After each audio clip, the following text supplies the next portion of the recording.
All right, mental health post. Out and about, trying to save some time.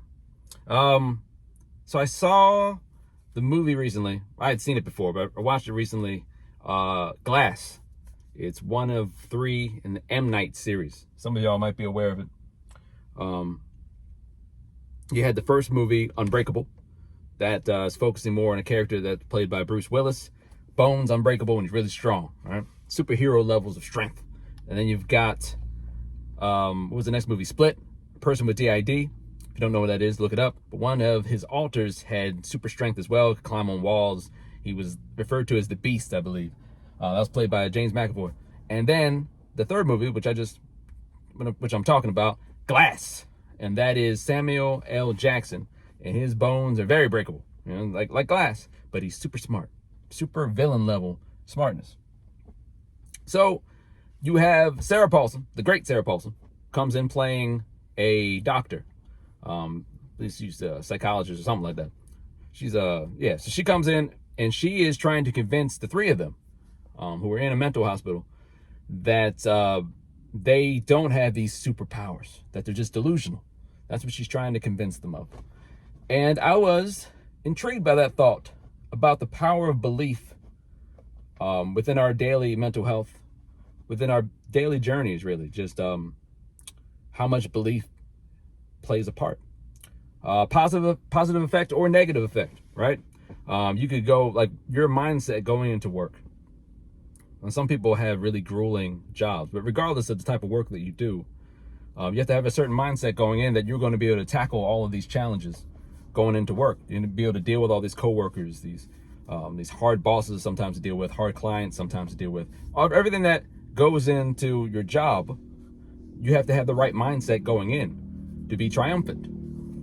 If you have a mindset that you're not going to be able to make it, that you're not going to be able to deal with anybody, that you're not going to be able to be successful, well, then you're going to fail. You're going to crumble. Not only is your work life going to crumble, but everything, everything around it is going to crumble. You know, it's going to start impacting your family, personal life, all your relationships.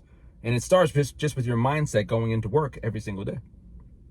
Then there's the mindset of your family. Now, how do you view your spouse, your kids, your mom, dad, your siblings? How do you view them?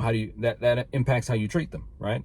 If you're married, you know, how do you view yourself as a husband or a wife? How do you view yourself as a parent? All those things matter going into it, positively or negatively, right? It could impact you on how you treat them, whether you're showing them love, whether you're showing them support, or it can impact whether you're going to abuse them in some way. It could impact whether you're going to neglect them in some way, right? But it starts with your mentality, how you look at your family. Or you can have something that's actual, like a mental struggle or even a mental illness. That, let's say you've got clinical depression, right? Now your mindset, your belief on managing that depression matters.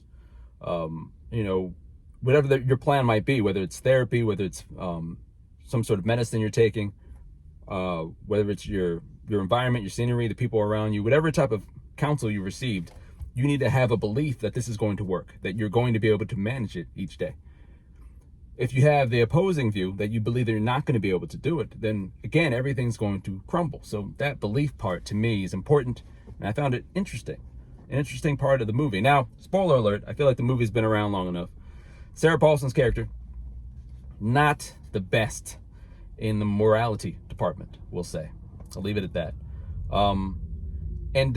You know, she almost convinced 2 out of those 3 characters that they were delusional. She was being effective, and it brings me back to reality, where sometimes doctors aren't. It's not that they're evil, but sometimes you need a second or third opinion, right? The doctors should be serving you, and if you don't feel like they're serving you, then you need to find the right doctor. Sometimes this isn't talked about when it comes to finding a therapist. You might have to go through a few therapists before you find the right one, you know? Also, it matters the media that you're listening to. The media you pay attention to, that you're consuming, has a lot to do with what you're believing. So you have to watch that. You also have to watch, this is probably the most important, is the people you're surrounding yourself with, your family, your friends. That impacts what you believe, how you believe it. So belief, very important. Mental health, keep that in mind. And may your mental health be well. Peace, y'all.